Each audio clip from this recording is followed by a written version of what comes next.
Bentrovati a tutti, viaggiatrici, viaggiatori, amanti del viaggio. Vi ho lasciati un po' in sospeso con la finale dell'altra puntata. Pensavo e contavo sul farvi un regalino con delle informazioni anche molto più serie di quelle che vi sto dando io. Come ripeto, non sono un egittologo e quindi non mi voglio assolutamente paragonare a tale, perciò gli egittologi che vogliono criticarmi, lo facciano pure, perché comunque lo fanno perché fanno bene. So solamente informazioni non sbagliate, ma comunque viste dal mio punto di vista.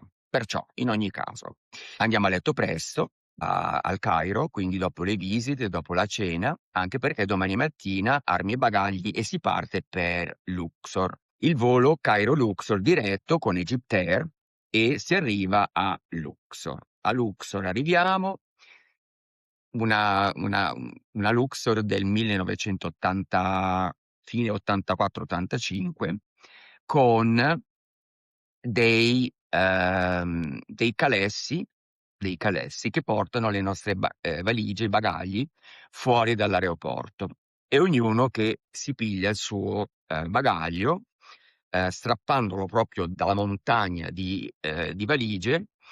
Una cosa bizzarra, ma comunque unica e rara, perché io poi dopodiché non l'ho più avuta. Forse alle Seychelles, ma me ne parlerò dopo. In ogni caso, noi arriviamo a Luxor con la nostra mitica accompagnatrice Milla Z. Fate conto che forse non ve l'ho detto, ma ve lo ripeto, l'età gioca anche contro.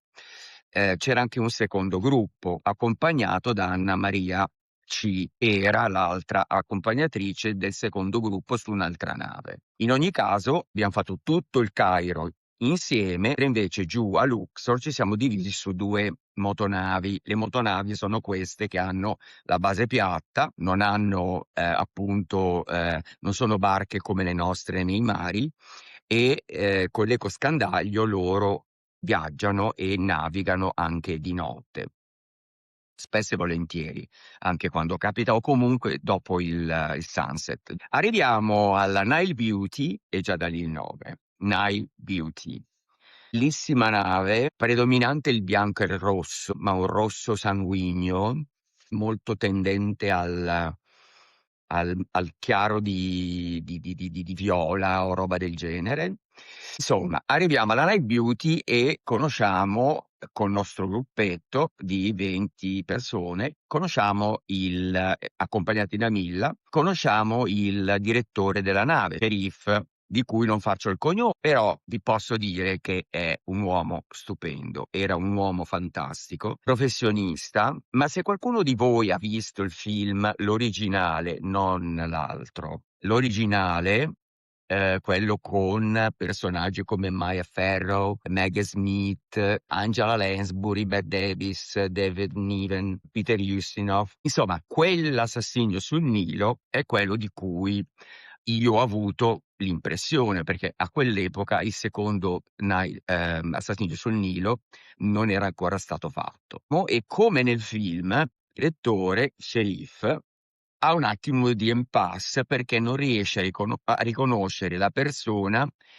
per la cabina. Per esempio, vede me e dice: "Sei sulla cabina 3", mentre invece Milla sapeva benissimo, avendo la rooming list, cioè la lista delle stanze, sapeva che non era la mia cabina. Questo per farvi un esempio. Ed è la stessa cosa che succede nel film di cui vi parlavo, quindi primo Assassinio sul Nilo. Insomma, Milla, con la sua bravura, la sua bellezza, la sua professionalità, prende in mano la situazione, gli assegna le cabine e arriviamo tutti in cabina nostra. Mettiamo a posto tutte le cose, dicendo, poi dopodiché piano piano si sente che la barca si stacca dal bordo del Nilo e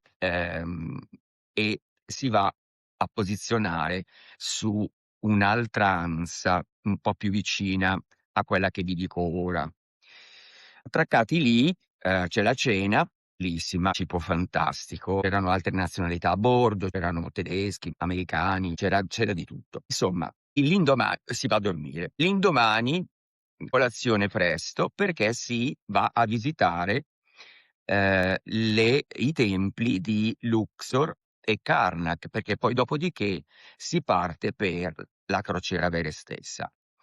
Altanto Luxor, o l'antica Tebe, ma poi diventata Luxor, è nella zona orientale di Luxor, mentre invece la Valle delle Regine e dei Re è nella parte opposta, quindi del Nilo. Il tempio di Luxor e il tempio di Karnak sono praticamente dedicati alla triade tebana di Amon, Ut e il figlio, che adesso mi sembra che sia Consu, se non mi sbaglio, e lì vedete già lì, vedete cose stupende. Karnak secondo me è uno dei templi più enormi, più majestic che possano esserci. Luxor è un po' più piccolino come tempio, però ha il Viale delle Sfingi. Il Viale delle Sfingi è un viale vero e proprio con ai bordi del viale queste sfingi perfette, allineate, scolpite,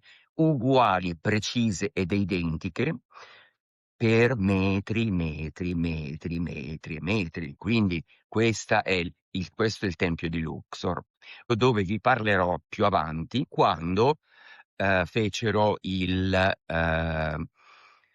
l'Aida, cioè quando ci fu l'opera Aida e che portò personaggi importanti, ma adesso non ve lo dico, non vi voglio confondere. Quindi visitiamo il tempio di Luxor e Karnak e dopodiché ci portano con delle barche opposta, quindi sul Nilo, e quindi andiamo a visitare la Valle dei Re e la Valle delle Regine. Non sto a raccontarvi le bellezze, non sto a raccontarvi quello che ci sia là, ma vi posso solamente dire che lì è stata scoperta come ultima tomba più importante quella di Tutankhamon, quindi il faraone che morì a 18 anni. Immaginate quello che trovarono comparandolo alla tomba di Ramses, che governò per più di 60 anni, immaginate quello che trovarono come gioielli, forniture, come sedie, carri, come tutto. E quindi niente, noi vediamo queste bellezze. La cosa che più mi ha colpito è il fatto che comunque c'è la Valle dei Re e delle Regine. Già c'era la differenza tra uomo e donna, la mettiamo giù così.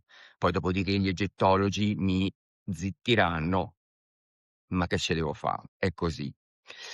Mi è piaciuto tantissimo il tempio della regina Hatshepsut, quindi una donna, ma che ha voluto essere seppellita e aver il suo tempio nella Valle dei Re. Ora, non voglio fare distinzioni di genere o questo tipo di cose perché non è il caso. Però la regina Hatshepsut sta con il suo tempio magnifico a terrazze sulla sponda, cioè sulla parte della Valle dei Re. Mentre invece poi dalla Valle delle Regine è chiaro che da lì ovviamente tutto quello che deve venir fuori, perché ci sono tombe dove quando tu entri ti rendi conto della grandezza, la grandiosità, la bellezza, l'inimmaginibilità del potere che avevano a quell'epoca, al punto tale che io posso anche pensare Ehm, forse non è terreno, forse non è stato una cosa terrena, però da lì apriamo un libro che non voglio neanche discutere perché ovviamente avrete i vostri punti di vista che sicuramente, se volete, perché cliccate sul subscribe e sulla campanellina, quindi mi seguite e mi aiutate a fare un po' di numero in modo tale da poter mantenere questo vlog, questa serie di vlog viva. Ok? Le visite, torniamo in barca, la giornata è stata anche abbastanza lunga, cena, adesso non ricordo quale fosse la tematica della cena, ma se non ricordo male era la cena del manager, quindi sceriff, bellissimo uomo di una originalità egiziana pazzesca, perfettamente in English, qualcosina in italiano, grande amico di Milla e la sorella di Azeta. Qui ci si richiama un attimino. Alla fine si va a dormire. L'indomani si parte e si va in crociera sul Nilo.